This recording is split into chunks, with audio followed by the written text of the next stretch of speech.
Bab 831. Qian Hongyan mengikuti keluarga Xiao ke restoran dengan kebencian terhadap Nyonya Xiao. Nyonya Xiao langsung duduk di kursi utama meja makan, melirik makanan yang disiapkan oleh Qian Hongyan, mengerutkan kening tidak puas dan berkata, "Mengapa semuanya masakan rumahan? Tidak ada satupun hidangan keras. Aku tidak tahu berapa umurku. Sekarang, apakah kamu perlu mengisi kembali tubuhmu?" Qian Hongyan berkata dengan perasaan sedih, "Bu, ibu tidak bisa menyalahkan saya untuk ini. Ibu mengendalikan semua uang dalam keluarga. Saya hanya punya total beberapa ratus yuan, jadi bagaimana saya bisa membeli ikan besar dan daging?" Petik 2. Nyonya Xiao tua mendengus dingin, "Kamu tahu cara mencari alasan, kamu bisa membeli ayam untuk direbus dengan harga beberapa ratus yuan, kan? Ayam kampung hanya berharga 100 yuan, tidak bisakah kamu membelinya?" Qian Hongyan sangat marah dan berkata, "Bu, jika ibu tidak memberi saya biaya hidup untuk makan keluarga saya juga seorang wanita pintar yang tidak bisa hidup tanpa nasi. Lagi pula, ada daging babi dalam makanan hari ini. Saya bahkan mungkin tidak bisa makan daging pada waktu makan berikutnya." Nyonya Xiao memelototinya, "Biaya hidup tidak menjadi masalah, tetapi Anda harus menggantinya secara nyata. Mulai sekarang, Anda akan pergi ke supermarket biasa untuk membeli bahan makanan dan datang kepada saya untuk meminta penggantian dengan kwitansi." Qian Hongyan tahu bahwa wanita tua itu sangat takut dia akan memperkaya dirinya sendiri. Qian Hongyan merasa sedikit jijik ketika dia berpikir bahwa dia mungkin harus membayar ratusan yuan untuk belanjaan setiap hari dan merekonsiliasi rekeningnya dengan wanita tua itu. Tapi dia tidak menunjukkannya, dan hanya berkata dengan lancar, "Oke. Karena ibu tidak keberatan, Bu, kami akan merekonsiliasi rekeningnya setiap hari mulai sekarang." Nyonya Xiao tua tersenyum sinis, "Menurut saya itu tidak merepotkan." "Nyonya, saya sangat energik." Qian Hongyan dengan bijak tidak menjawab kata-katanya, mengambil mangkuk dan mengambil beberapa gigitan. Xiao Weiwei, yang berada di sebelahnya, sedang membolak-balik ponselnya dan memakan sesuatu dalam porsi kecil. Lalu dia berkata kepada Nyonya Xiao, "Nenek, bolehkah aku meminta biaya gambar darimu?" Nyonya Xiao mengerutkan kening dan bertanya, "Berapa biaya gambarnya?" Xiao Weiwei berkata dengan manis, "Nenek, Anda tahu, saya juga direktur komersial grup Xiao kami sekarang. Direktur komersial ini biasanya didedikasikan untuk urusan eksternal. Setelah keluar, dia mewakili citra perusahaan kami. Jadi pakaian saya, bahkan semua kosmetik dan produk perawatan kulit harus sesuai dengan positioning perusahaan kami." Nyonya Xiao memutar matanya ke arahnya dan berkata, "Jangan bicara omong kosong padaku di sini. Katakan saja apa yang kamu inginkan." Xiao Weiwei berkata, "Nenek, saya ingin mengajukan 100.000 yuan untuk membeli tas, baju baru, beberapa kosmetik, produk perawatan kulit, dan sebagainya." 100.000, Nyonya Xiao mendengus dingin, "Apakah menurutmu uang kita tertiup angin kencang?" Xiao Weiwei berkata dengan sedikit sedih, "Nenek, Tuan Wu memberi kami puluhan juta, bukan? Perusahaan memiliki banyak dana di rekeningnya. 100.000 yuan tidak berarti apa-apa bagi kami." Nyonya Xiao berkata dengan marah, "Bukan apa-apa. Biar ku beritahu, uang hanya karena aku selalu merasa 100.000 yuan bukanlah apa-apa, 200.000 yuan bukanlah apa-apa, atau bahkan 1 juta bukanlah apa-apa, jadi itu hanya sedikit uang. Xiao Group dikalahkan, jadi mulai sekarang, kita harus memanfaatkan kesempatan ini untuk bangkit dari abu, dan kita tidak boleh melakukan kesalahan apapun yang pernah kita lakukan sebelumnya." Xiao Weiwei juga sedikit tidak senang, dan bergumam dengan sedikit emosi, "Setelah hidup yang panjang dan sulit, saya bahkan tidak memiliki satu set kosmetik yang layak. Mulai sekarang, saya akan keluar untuk berdiskusi bisnis dan kerjasama dengan penampilan yang tidak terawat. Saya minta maaf atas reputasi grup Xiao kami. Selain itu, saya menjual semua tas saya sebelumnya untuk mencari nafkah, tetapi sekarang saya bahkan tidak memiliki tas yang bagus. Saya akan ditertawakan ketika saya pergi rumah." Nyonya Xiao tua melambaikan tangannya dengan tidak sabar, "Oke, jangan lakukan ini padaku. Masalah tas mudah diselesaikan. Beli saja yang palsu. Bukankah terhormat membeli Hermes palsu dan membawanya kemana-mana?" Petik 2. Wajah macam apa yang ada di sana? Xiao Weiwei berkata dengan cemas, "Terisak-isak, saya juga direktur komersial grup Xiao. Saya ditangkap oleh Hermes palsu ketika saya keluar. Sayang sekali jika ada yang menemukannya keluar. Nyonya Xiao tua mencibir dan berkata, kamu tidak tahu apa-apa. Saat ini, jika kamu memiliki status bangsawan, kamu hanya membawa tas palsu, dan itu akan terlihat nyata di mata orang lain, tetapi jika kamu berstatus rendah hati, Anda hanya membawa tas asli. Tas itu, di mata orang lain, juga palsu. Grup Xiao kini terlahir kembali dari abu. Di mata orang luar, Anda, direktur komersial, secara alami sangat berharga. Bahkan jika kamu membawa tas palsu, tidak akan ada yang menganggapnya palsu. Xiao Weiwei sangat tertekan, Nenek, meskipun kamu tidak melihatnya, karena saya adalah direktur komersial Xiao Group, bahkan mengingat saya adalah cucumu, memberi saya 100.000 yuan tidaklah terlalu banyak, bukan? Nyonya Xiao mendengus, jangan lakukan ini hanya 10.000 yuan. Jika kamu menginginkannya, ambillah. Jangan mengecewakanku. Xiao Weiwei sangat tertekan, tetapi ketika dia berpikir jika dia tidak menginginkan 10.000 yuan, dia tidak akan kehilangan apapun. Jadi dia tidak punya pilihan selain menganggukkan kepalanya dan berkata dengan sedih, oke, 10.000 adalah 10.000. Nyonya Xiao berdeham dan berkata dengan serius, sudah kubilang, kali ini, kita harus membuat grup Xiao mendapatkan kembali kejayaannya. Kita bahkan akan membuat grup Xiao mencapai level yang lebih tinggi, jadi kalian semua panggil aku, kalian harus punya 12, tunjukkan semangat dan sama sekali jangan biarkan ada pemikiran hedonistik. Kalau tidak, anak dan cucuku sendiri pun harus keluar dari sini. Mengerti? Xiao Changqian, Xiao Hailong dan Xiao Weiwei tahu betul bahwa kata-kata wanita tua itu ditujukan untuk mereka. Meski merasa tertekan, namun tidak ada yang berani menunjukkan keberatan, mereka hanya bisa menganggukkan kepala dengan marah dan serempak berkata, saya mengerti. Nyonya Xiao akhirnya merasa puas dan melambaikan tangannya, baiklah, ayo cepat makan. Kita harus pergi ke perusahaan pada sore hari untuk terus bekerja. Semua orang tidak berdaya sesaat dan hanya bisa menundukkan kepala dan makan. Pada saat ini, Xiao Weiwei sedang menelusuri momen WeChat, dan tiba-tiba melihat yang diposting oleh Malan, dan wajahnya menjadi pucat karena marah. Ada ledakan kemarahan di dalam hatinya, Malan yang brengsek itu punya banyak Hermes. Aku ingin membelinya, tapi nenekku tetap tidak setuju dan memintaku membeli yang palsu. Jika aku benar-benar membeli yang palsu Hermes, bagaimana jika dia disentuh oleh Malan, kenapa tidak biarkan dia mati? Memikirkan hal ini, semakin dia memikirkannya, dia menjadi semakin marah mengapa Malan menggunakan barang mahal seperti itu ketika dia sudah begitu tua. Saya sekarang masih muda dan cantik alami, mengapa saya tidak bisa dibandingkan dengan Malan? Memikirkan hal ini, dia berkata dengan sedih, Nenek, lihat, bahkan Malan yang cerdik itu menggunakan Hermes asli, kenapa aku tidak bisa menggunakan yang asli? Nyonya Xiao mengambil telepon dari tangannya, melihatnya, dan berkata dengan marah, sialan Malan, kamu tahu cara pamer sepanjang hari. Xiao Changqian juga mengambil ponselnya dan melihatnya. Dia menemukan salah satu foto, yaitu foto selfie yang diambil oleh Malan sambil membawa tas. Dia berkata dengan dingin, kaki wanita jalan ini sepertinya sudah dilepas gipsnya. Ini tidak akan bertahan selama beberapa hari. Dia mungkin akan melompat keluar lagi. Gigi Xiao Hailong gatal karena kebencian ketika dia memikirkan Malan, dan dia buru-buru bertanya kepadanya, ayah, bukankah kamu bilang kamu akan menghukumnya sebelumnya? Kapan kamu akan melakukannya? Aku ingin mengajarkan ini jalan bau pelajaran untuk waktu yang lama. Jangan khawatir. Xiao Changkun mendengus dingin, dia pernah mengalami patah kaki sebelumnya dan dia tinggal di rumah sepanjang hari. Kita tidak bisa buru-buru masuk ke rumahnya untuk menghukumnya, kan? Terlibat juga, karena gipsnya telah dilepas dari kakinya, jadi dia pasti harus keluar dan melompat-lompat. Jika waktunya tiba, saya akan memanfaatkan kesempatan ini dan memastikan untuk memberinya perawatan yang baik. Bab 832, Xiao Changqian masih sangat membenci Malan, karena Malan tidak pernah menyimpan lebih dari 20 kakot yang digantungnya di teras rumahnya. Tidak hanya menyita, dia juga membeli sejumlah barang baru secara online, kini totalnya ada lebih dari 30 buah.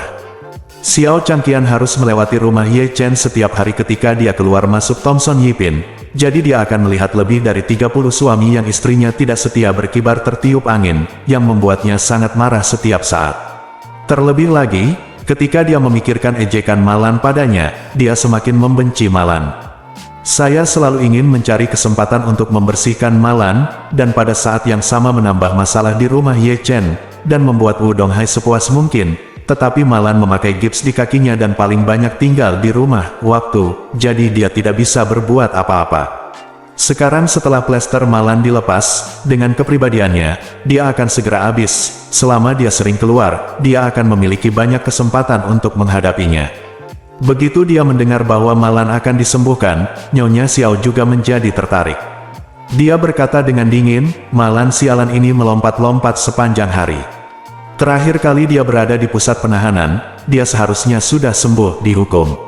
Semua kakiku harus dipatahkan untuk menghilangkan kebencianku. Xiao Weiwei di samping berkata dengan tergesa-gesa, Nenek, kali ini kita bisa menemukan kesempatan untuk mematahkan kakinya. Ya, Nenek, Xiao Hailong segera menjadi bersemangat dan berseru, patah kedua kakinya, dan aku tidak akan menyukainya lagi. Nyonya Xiao memandang Xiao Changqian dan berkata, Changqian, Malan telah menghinamu dan seluruh keluarga Xiao. Kamu harus benar-benar membuat rencana yang baik dan memberi warna pada si tikus ini. Xiao Changqian mengangguk berulang kali, Bu. Jangan khawatir, aku pasti tidak akan membiarkan wanita jalan bau ini pergi. Setelah Ye Chen makan siang di rumah, dia memanggil mobil untuk datang menjemputnya dan pergi ke peternakan anjing. Dia berencana pergi ke Jepang besok dan segera menyelesaikan semua urusan Kobayashi Pharmaceutical. Untuk mendapatkan Kobayashi Pharmaceutical, Anda tidak dapat melakukannya tanpa bantuan saudara Ichiro Kobayashi dan Jiro Kobayashi. Di dalam mobil, Ye Chen bertanya kepadanya, bagaimana kabar Kobayashi Ichiro dan Kobayashi Jiro di peternakan anjing akhir-akhir ini. Dia tersenyum, kembali ke Tuan Ye, kedua bersaudara ini tampil sangat baik di peternakan anjing. Mereka bekerja keras dan tidak berani pamer. Mereka jujur seperti burung puyuh. Tapi mereka tidak bisa bertemu satu sama lain, sama seperti dua seperti anjing yang menyimpan dendam. Mereka harus bertarung satu sama lain begitu mereka bertemu. Sekarang saya telah menugaskan mereka berdua ke area yang berbeda untuk menghindari mereka bertemu satu sama lain. Ye Chen mengangguk sedikit, tentu saja ada kebencian yang mendalam antara Kobayashi Ichiro dan Kobayashi Jiro. Terutama Kobayashi Ichiro, dia ditipu oleh Ye Chen, bahkan ayahnya sendiri pun diracun dan mati oleh tipuan Ye Chen. Itu sudah cukup menyedihkan, tapi dia tidak menyangka kalau kakaknya akan menambah penghinaan pada lukanya dan memberinya dituduh meracuni ayah kandungnya, dan bahkan menghabiskan sejumlah besar uang untuk memberi hadiah pada kepalanya.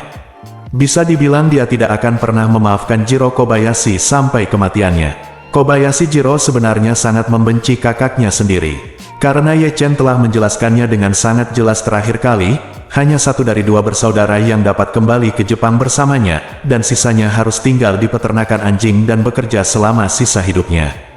Dan Ye Chen sendiri cenderung mengambil kembali adiknya Ichiro Kobayashi, sehingga setiap hari ia berharap terjadi sesuatu yang tidak terduga pada kakaknya, sebaiknya kematian mendadak. Dalam hal ini, ia akan menjadi satu-satunya calon Ye Chen. Meskipun setelah kembali ke Jepang bersama Ye Chen, dia pasti harus memberinya 90% sahamnya, tapi ini masih jauh lebih baik daripada tinggal di peternakan anjing dan bekerja di sana. Setelah Ye Chen tiba di peternakan anjing, dia berkata, bawalah Ichiro Kobayashi dan Jiro Kobayashi ke sini. Baik Tuan Ye, segera ia memerintahkan, dan tak lama kemudian, beberapa bawahan mengawal kakak beradik Kobayashi Ichiro dan Kobayashi Jiro yang sedang mengenakan pakaian kerja.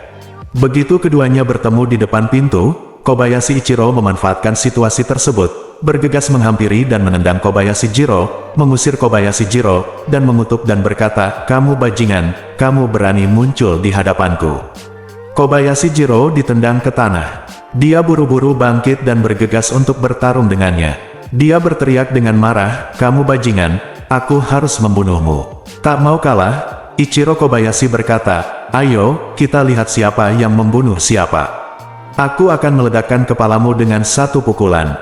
Orang-orang itu buru-buru memisahkan kedua orang itu, dan pada saat yang sama mengendalikan mereka dengan ketat. Salah satu dari mereka berteriak dengan marah, apa yang kamu lakukan? Jujurlah, kalau tidak, kalian berdua akan terlihat baik nanti. Keduanya langsung tidak berani melakukan kesalahan dan dibawa ke kamar satu persatu. Ye Chen duduk di kursi taisi, memandang saudara-saudara itu dengan penuh minat, dan berkata sambil tersenyum, "Kalian berdua, bagaimana kabarmu hari ini?" Ketika mereka melihat Ye Chen, mereka berdua berlutut di depannya. Ichiro Kobayashi berkata dengan penuh semangat, "Tuan Ye, Anda akhirnya sampai di sini. Saya telah menunggu Anda kembali akhir-akhir ini, sehingga saya bisa mengikuti Anda ke Jepang. 90% saham Kobayashi Pharmaceutical akan ditransfer kepada Anda." Kobayashi Jiro buru-buru berkata, "Tuan Ye, jangan percaya bajingan ini. Dia pada dasarnya memberontak dan sama sekali bukan orang baik. Pilih saya. Jika Anda membawa saya kembali ke Jepang, saya akan memberi Anda 95% dari Kobayashi Pharmaceutical berbagi." Ichiro Kobayashi menjadi gila dan berseru, "Jiro, kamu adalah binatang buas yang mencoba membunuh saudaramu sendiri. Beraninya kamu mengatakan bahwa aku terlahir sebagai pengkhianat." Kobayashi Jiro mengabaikannya, menatap Ye Chen dan memohon, "Tuan Ye, saya tidak meminta apapun lagi. Anda hanya perlu memberi saya 2 poin saham, dan saya akan memberi Anda 98% sisanya. Tolong, ambil aku kembali ke Jepang." Di sebelahnya, Ichiro Kobayashi mengertakkan gigi, "Tuan Ye, jika Anda menerima saya kembali, 99% sahamnya akan diberikan kepada Anda." Kobayashi Jiro pingsan dan berteriak, "Tuan Ye, saya akan memberikan semuanya kepada Anda. Anda hanya perlu memberi saya beberapa real estate dan memberi saya gaji." Ye Chen memperhatikan kedua bersaudara itu bertengkar satu sama lain dengan penuh minat, dan berkata dengan senyum tipis, "Oke, berhenti mengobrol di sini. Aku, Ye Chen, selalu menepati janjiku. Terakhir kali aku berjanji pada Ichiro Kobayashi untuk menerimanya kembali. He memberiku 90% saham Kobayashi Pharmaceutical, jadi tentu saja aku tidak akan mengingkari janjiku." Setelah itu, dia melihat ke arah Ichiro Kobayashi yang gembira dan berkata, "Ichiro, tolong bersiap-siap.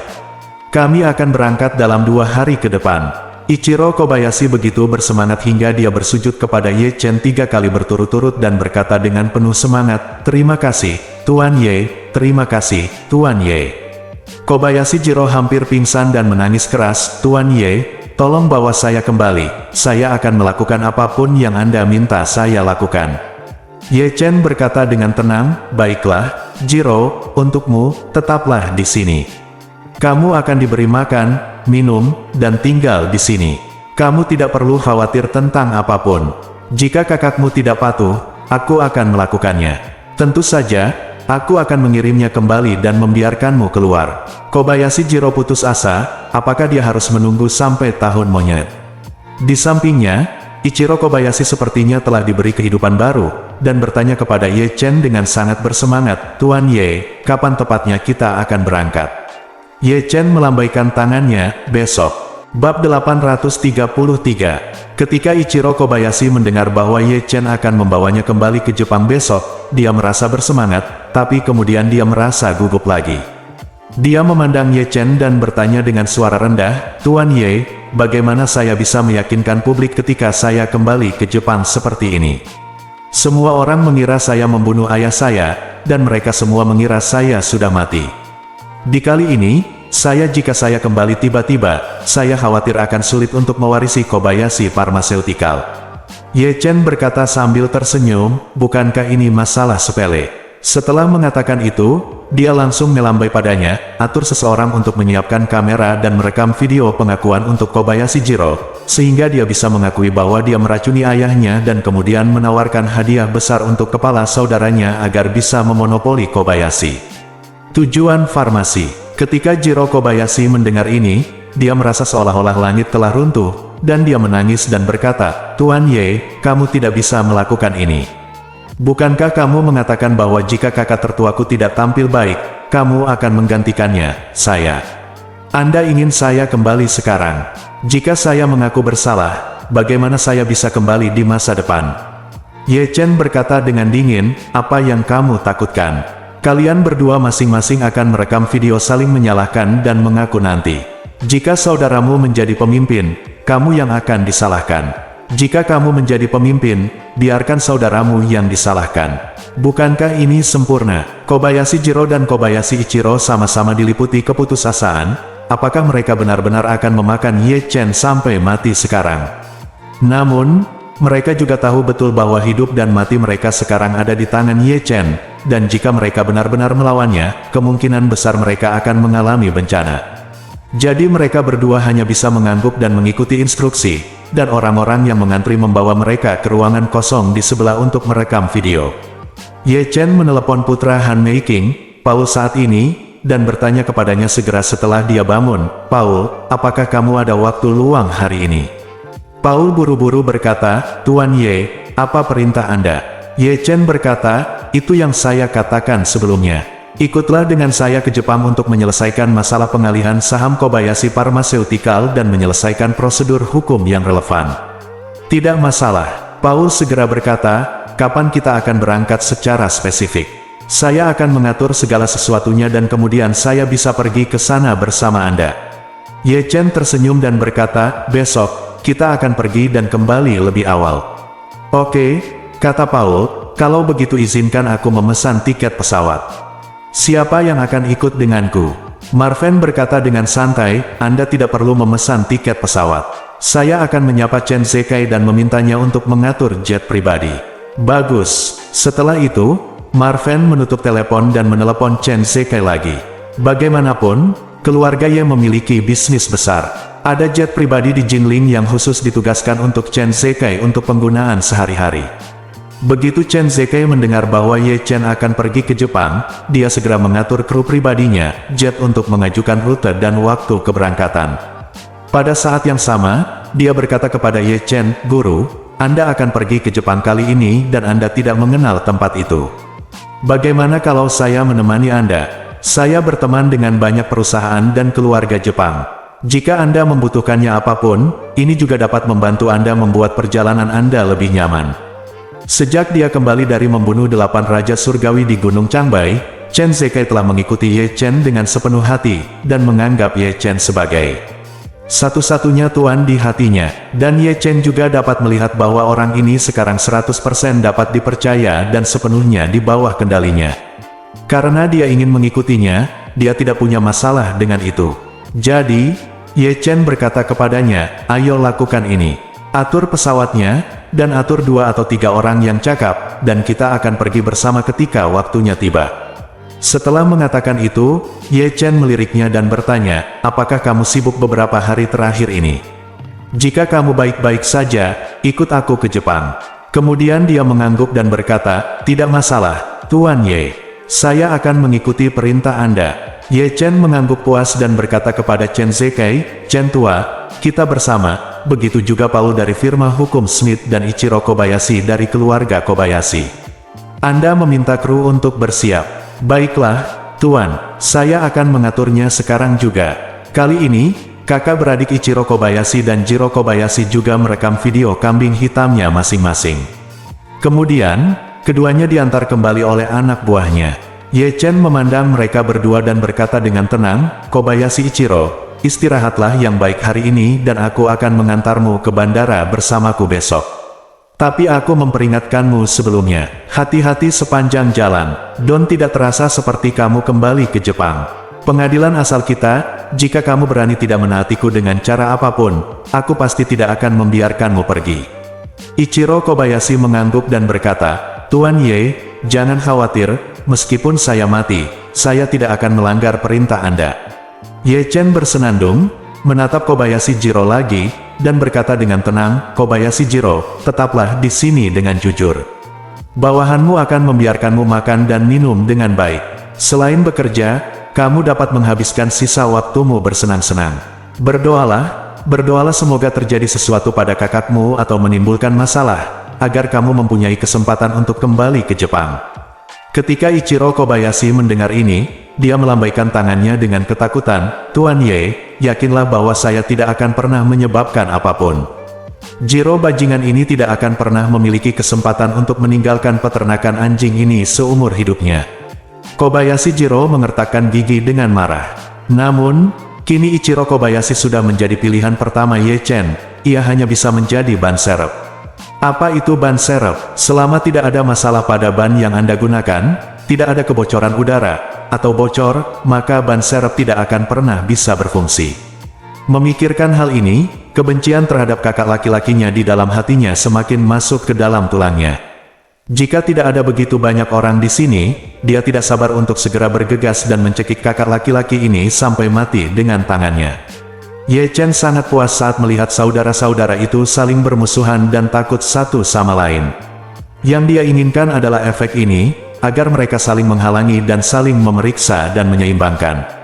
Dengan cara ini, tidak ada satupun dari mereka yang berani melakukan kesalahan pada dirinya sendiri, dan mereka hanya bisa membiarkan dirinya dimanipulasi dan menjadi bonekanya sendiri. Memikirkan hal ini, Ye Chen berdiri dan berkata, mulai besok, kami akan memperkuat keamanan peternakan anjing. Kita harus menjaga Jiro Kobayashi dengan baik dan memastikan tidak ada yang salah. Dia mengangguk dan berkata, Tuan Ye, jangan khawatir. Saya memiliki lebih dari 20 orang yang menjaga tempat saya, serta lusinan anjing ras paling ganas. Satu gigitan dari seekor anjing dapat membunuh tubuh kecil Jiro Kobayashi. Besok aku akan mengirim 10 orang lagi dan mengepung tempat itu seperti tong besi. Tidak ada yang salah. Ye Chen tersenyum dan berkata, oke, caramu melakukan sesuatu semakin sesuai dengan keinginanku, tetapi kamu juga harus berhati-hati. Jika dia tidak patuh dan kamu benar-benar membiarkan anjing itu menggigitmu, jangan biarkan anjing itu gigit dia sampai mati, adalah hal yang baik untuk membuatnya tetap hidup. Siang Jiro Kobayashi tersenyum sinis, jika anak ini berani melarikan diri, aku akan membiarkan Mastiff Saljuku menggigitnya terlebih dahulu. Bab 834, Kobayashi Pharmaceutical memiliki banyak basis produksi di Jepang. Kantor pusatnya berlokasi di Tokyo. Selain Tokyo, terdapat juga lini produksi Kobayashi Pharmaceutical di kota Yokohama, Osaka, dan Nagoya. Selain itu, Kobayashi Pharmaceutical juga menginvestasikan dana dalam jumlah besar beberapa waktu lalu untuk mendirikan basis produksi biofarmasi terbesar di Asia di Osaka. Saat Ye Chen pergi ke Jepang kali ini, selain menyelesaikan perjanjian pengalihan saham dengan Kobayashi Pharmaceutical dan menyelesaikan pengalihan saham, dia juga perlu membawa Wei Liang dari Wei's Pharmaceutical untuk memeriksa basis produksi tersebut. Wei Liang sekarang adalah manajer umum Jiuxuan Pharmaceutical dan orang khusus yang bertanggung jawab atas Jiuxuan Pharmaceutical. Setelah Ye Chen mengambil alih Xiaolin Pharmaceutical, dia akan tetap bertanggung jawab untuk mengelola seluruh lini produksi Xiaolin Pharmaceutical untuk saat ini. Jika waktunya tiba di masa depan, Tang Sihai dapat diminta untuk mengambil alih Xiaolin Pharmaceutical, dan kemudian Wei Liang dapat fokus di dalam negeri dan terus memperluas skala Jiuxuan Pharmaceutical di dalam negeri. Oleh karena itu, Ye Chen membuat rencana perjalanan dengan Chen Zekai. Rombongan mereka akan terbang dari Jinling ke Tokyo besok pagi. Chen Zekai akan menghubungi stafnya di Tokyo untuk memberikan dukungan lokal. Konvoi akan diatur untuk menemani mereka sepanjang perjalanan. Setelah menyelesaikan berbagai hal di Tokyo, kami berkendara dari Tokyo dan menuju barat menuju Yokohama. Yokohama terletak di dekat Tokyo, jaraknya tidak terlalu jauh, kurang dari 100 km dengan mobil. Kemudian, berkendara dari Yokohama ke Nagoya dan terakhir ke Osaka. Setelah inspeksi di Osaka selesai, Anda bisa mengambil penerbangan langsung dari Osaka kembali ke Jinling. Alasan mengapa kita perlu berkendara ke kota-kota ini terutama karena Jepang memiliki wilayah daratan yang kecil, dan jarak kota-kota tersebut sebenarnya tidak terlalu jauh. Perjalanan dari Tokyo ke Osaka memakan waktu lebih dari 1 jam, dan membutuhkan waktu kurang dari 1 jam untuk sampai ke sana dengan pesawat. Belum lagi kita harus pergi ke Yokohama dan Nagoya di tengahnya. Naik pesawat adalah hal yang mudah, merepotkan, dan jauh lebih tidak nyaman dibandingkan mengemudi. Ye Chen mempelajari peta Jepang dan menemukan detail kecilnya. Jalan raya dari Nagoya ke Osaka, Jepang, kebetulan melewati Kyoto. Dan Nanako Ito, yang terluka parah dan sedang dalam masa pemulihan, berada di Kyoto. Ye Chen tidak bisa menahan diri untuk tidak memikirkan, dia harus pergi ke Kyoto untuk menemuinya. Di meja makan, Ye Chen memberitahu keluarganya bahwa dia akan pergi ke Jepang besok. Ketika dia mendengar bahwa Ye Chen akan berangkat besok, Xiao Churan berkata dengan sedikit enggan, saya baru saja kembali hari ini dan akan berangkat besok. Saya bahkan belum tinggal selama 24 jam sebelum dan sesudahnya. Ya, Xiao Changkun tidak bisa menahan diri untuk tidak bergumam, menantu yang baik, menghasilkan uang itu penting, tetapi tubuhmu lebih penting. Tubuhmu tidak tahan jika kamu terus berlari bola-balik seperti ini. Petik 2. Malan di samping berkata dengan penuh semangat, "Oh, apa yang kamu tahu? Kamu sudah putus asa sejak menikah, dan kamu tidak punya ambisi sama sekali. Itu sebabnya keluarga kami selalu dipandang rendah oleh wanita tua itu, dan kami tidak pernah menjalani kehidupan yang baik." Setelah mengatakan itu, dia menatap Ye Chen dengan tatapan menyanjung dan memuji. "Lihatlah Ye Chen kita, betapa ambisiusnya dia. Dia berkali-kali lebih baik darimu." Xiao Changkun mendengus, "Apakah kamu sekarang menjadi manusia lagi? Kamu dulu mengejar orang, dan Ye Chen berkata mereka tidak berguna, bukan? Kamu dulu mengejar putrimu, dan meminta putrimu untuk menceraikan Ye Chen, bukan Anda?" Ekspresi Malan agak tidak wajar, dan dia buru-buru berkata, "Xiao Changkun, jangan menabur perselisihan di sini. Tentu saja aku salah di masa lalu, tapi aku tahu aku bisa memperbaiki kesalahanku." Setelah mengatakan itu, dia segera berkata kepada Ye Chen sambil tersenyum, "Menantu yang baik, berapa hari kamu akan pergi ke Jepang kali ini?" Ye Chen berkata, "Jika cepat, akan memakan waktu seminggu jika lambat." Xiao Churan tidak bisa menahan diri untuk tidak bergumam, butuh waktu lama sekali." Ye Chen tersenyum dan berkata, "Bukankah ini pergi ke luar negeri? Jika kamu tidak familiar dengan tempat itu, pasti tidak akan senyaman melakukan sesuatu di rumah. Jika kamu benar-benar ingin membantu orang lain mengubah Feng Shui, kamu mungkin tidak punya bahan bakunya. Sangat mudah di rumah, jadi siklus waktunya mungkin akan lebih lama." Petik 2. Xiao Churan merasa sedikit kecewa. Selama beberapa hari terakhir ketika Ye Chen pergi ke Yanjing, dia tertidur memikirkannya setiap malam. Sekarang dia akhirnya berharap dia kembali, tetapi dia tidak menyangka dia akan pergi lagi, dan dia akan pergi selama beberapa hari. Malan mau tidak mau bertanya saat ini, "Menantuku tersayang, kali ini kamu pergi ke Jepang untuk menunjukkan Feng Shui kepada orang-orang. Berapa banyak yang akan mereka berikan padamu?" Ye Chen menjawab dengan santai, 2 atau 3 juta. "Aduh, banyak sekali." Malan bertepuk tangan gembira, lalu mengacungkan jempol dan memuji, "Menantu laki-laki saya luar biasa. Dia bisa mendapat 2 hingga 3 juta hanya dengan melihat Feng Shui."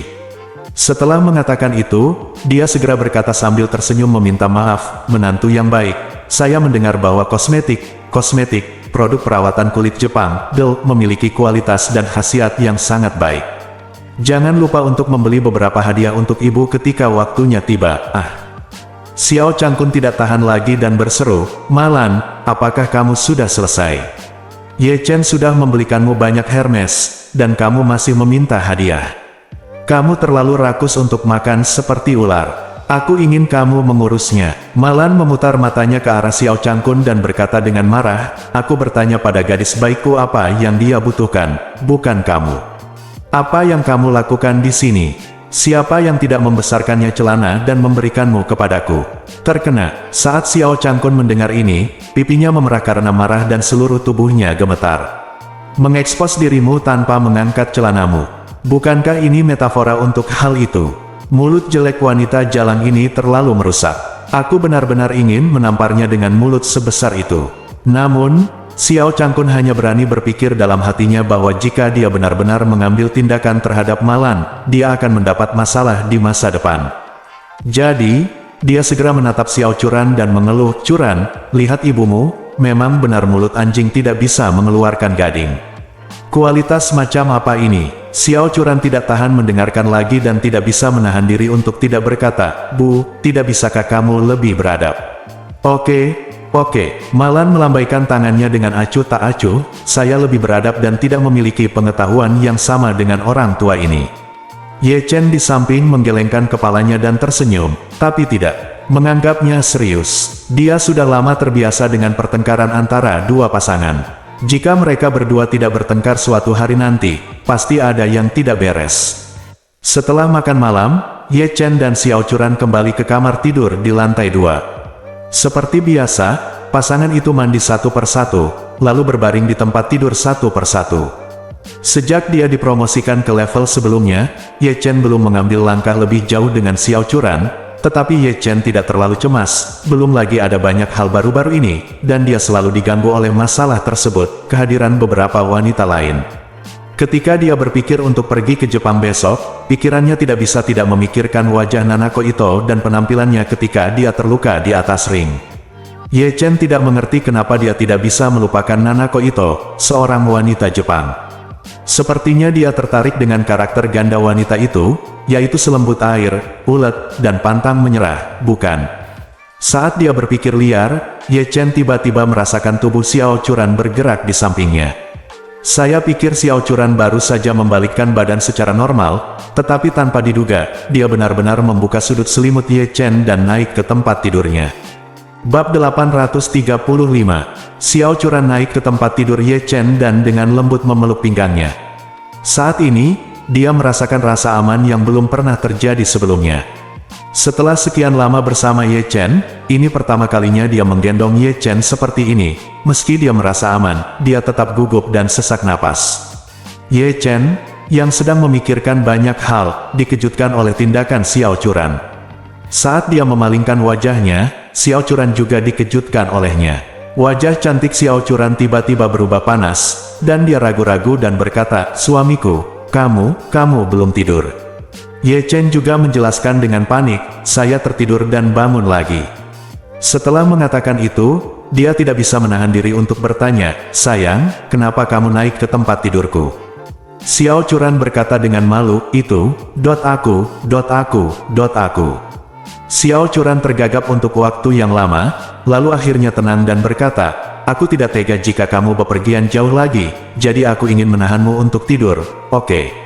Ketika Ye Chen mendengar ini, dia tidak bisa menahan perasaan sedikit berdebar di hatinya. Dia mengulurkan tangannya untuk memeluknya dan berkata dengan lembut, "Gadis bodoh, suamiku akan kembali dalam beberapa hari." "Ya," Xiao Churan dengan lembut bersandar ke pelukan Ye Chen dan berkata sambil tersenyum, "Menurutku tidur denganmu di pelukanku terasa sangat aman." Ye Chen tersenyum dan berkata, "Kalau begitu, apakah saya bisa naik level lagi? Bagaimana kalau kita tidur di ranjang yang sama mulai sekarang?" Xiao Churan tiba-tiba merasa malu dan berbisik, bukan tidak mungkin untuk meningkatkan ke satu level, tetapi untuk saat ini, hanya dapat ditingkatkan ke satu level. Menurut rutinitas Ye Chen sebelumnya, dia harus bertanya pada Xiao Churan saat ini, kapan dia bisa mencapai level penuh. "Kapan saya bisa punya anak lagi pula?" Malan pun mendukung mereka berdua untuk punya anak secepatnya. Mungkin, jika dia mengikuti arus saja, dia bisa menyelesaikan urusan pasangan itu. Namun, karena Nanako Ito selalu muncul di benak Ye Chen tanpa disadari, hal itu selalu membuatnya merasa sedikit tidak nyaman.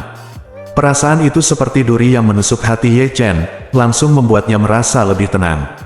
Jadi, dia dengan lembut memeluk Xiao Churan dan berkata dengan lembut, "Tidak apa-apa. Tingkatkan saja ke level yang lebih tinggi. Senang rasanya tidur denganmu dalam pelukanku." Kali ini giliran Xiao Churan yang terkejut. Dia awalnya berpikir bahwa Ye Chen pasti akan melakukan kerja keras. Namun, dia tidak pernah menyangka Ye Chen akan menerimanya dengan mudah. Hal ini tiba-tiba membuatnya merasa kehilangan. Faktanya, setelah sekian lama bergaul dengannya, dia telah mengembangkan perasaan yang mendalam dan ketergantungan pada Ye Chen. Namun, bagaimanapun juga, saya adalah seorang gadis yang tidak berpengalaman, dan saya agak ragu-ragu dan khawatir untuk menembus tingkat hubungan itu. Jika Ye Chen sangat proaktif, dia mungkin akan menyerah dan membiarkannya pergi. Tapi Ye Chen tiba-tiba menjadi begitu tenang, yang sangat mengejutkannya. Dia benar-benar ingin bertanya pada Ye Chen mengapa dia bersikap acuh tak acuh hari ini, mungkinkah dia tidak menyukai dirinya sendiri lagi. Namun, dia segera merasa sulit mengucapkan kata-kata seperti itu, jadi dia hanya bisa menyembunyikannya jauh di dalam hatinya. Segera, Ye Chen di sampingnya mulai bernapas dengan teratur, dan Xiao Churan menghela nafas dalam hatinya, dan perlahan tertidur dengan sedikit kekecewaan. Keesokan paginya, Ye Chen bangun pagi-pagi sekali. Faktanya, dia tidak bisa tidur nyenyak malam itu. "Aku tidak tahu kenapa, tapi setiap kali aku memejamkan mata, aku selalu memikirkan Nanako Ito." Selama periode ini, banyak wanita muncul di sekitar Ye Chen. Entah itu Wan Ting Song, Qin Haotsue, atau Chen Xiaozhao, Li Xiaofen dan Gu Qiuyi. Meskipun wanita-wanita ini membuatnya merasa sedikit tersentuh, tidak satupun dari mereka yang membuatnya merasa tertekan seperti Nanako Ito. Gu Qiuyi telah menunggu dan mencarinya selama bertahun-tahun. Ye Chen merasa sangat bersalah. Namun, bagaimanapun juga, Gu Qiuyi lahir di keluarga besar dan dicintai oleh orang tuanya dengan segala cara yang mungkin. Saat dewasa, ia menjadi bintang terkenal secara internasional dan dicari serta dicintai oleh banyak orang. Bahkan tanpa dirinya sendiri, hidupnya indah, kaya, dan bahagia. Tapi Nanako berbeda. Meskipun dia dilahirkan dalam keluarga kaya dan disayangi oleh keluarganya, dia memang terluka parah dalam pertempuran dengan Qin Aoxue. Menderita cedera yang begitu serius, pukulan ganda pada tubuh dan pikiran jelas merupakan sesuatu yang tidak akan pernah dialami gadis biasa seumur hidup mereka. Selain itu, Ye Chen juga dapat membayangkan bahwa meskipun dia sudah keluar dari bahaya sekarang, dia harus terus-menerus tersiksa oleh luka-lukanya. Perasaan ini pasti sangat menyakitkan. Dan dia tidak harus memainkan permainan ini. Namun, dia mencoba yang terbaik untuk mengesankan dirinya sendiri. Bahkan di pertandingan terakhir dengan Qin Aoxue, untuk menarik perhatiannya, dia menunggu kesempatan untuk menang dengan satu gerakan, bahkan jika dia terluka. Ye Chen tahu betul bahwa jika bukan karena dia, bagaimana Nanako bisa terluka begitu parah. Justru karena itulah Ye Chen selalu merasa kasihan dengan penampilannya saat terluka. Ye Chen pun berkaca bahwa sebagai pria yang sudah menikah, ia tidak boleh merasa kasihan pada wanita lain, apalagi wanita Jepang. Namun, suasana hati seperti itu sepenuhnya di luar kendalinya. Setelah mandi, Ye Chen diam-diam meninggalkan kamar tanpa membangunkan Xiao Churan yang masih tidur. Saat ini, Chen Zekai sudah menunggu di depan pintu Thomson Yipin bersama rombongannya. Ye Chen turun ke bawah dan melihat Xiao Changkun dan Malan juga tidak bangun, jadi dia meninggalkan pesan dan segera keluar rumah. Pintu masuk Thomson Yipin, beberapa Rolls-Royce diparkir berdampingan.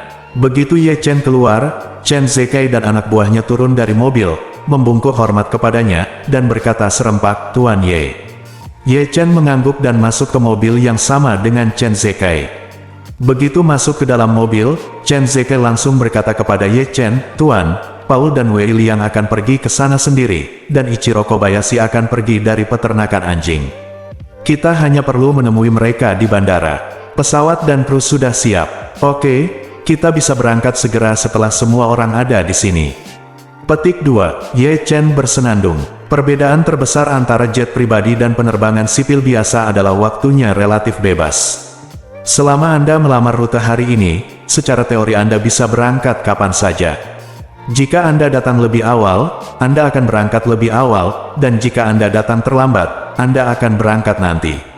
Dia sekarang memiliki ide di pikiran bawah sadarnya, yaitu segera pergi ke Tokyo untuk menyelesaikan sesuatu, dan kemudian bergegas ke Kyoto. Entah kenapa, Ito Nanako menjadi kutukan di hatinya, selalu muncul dan terus-menerus mempengaruhi emosinya. Dia merasa bahwa ini mungkin terutama karena dia bersimpati dengan pengalaman Ito Nanako. Jika dia bisa menyembuhkannya, iblis batinia ini secara alami akan musnah. Jadi, dia berkata kepada Chen Zekai dengan tidak sabar, "Oke, waktu tidak menunggu siapapun, ayo cepat pergi." Bersambung.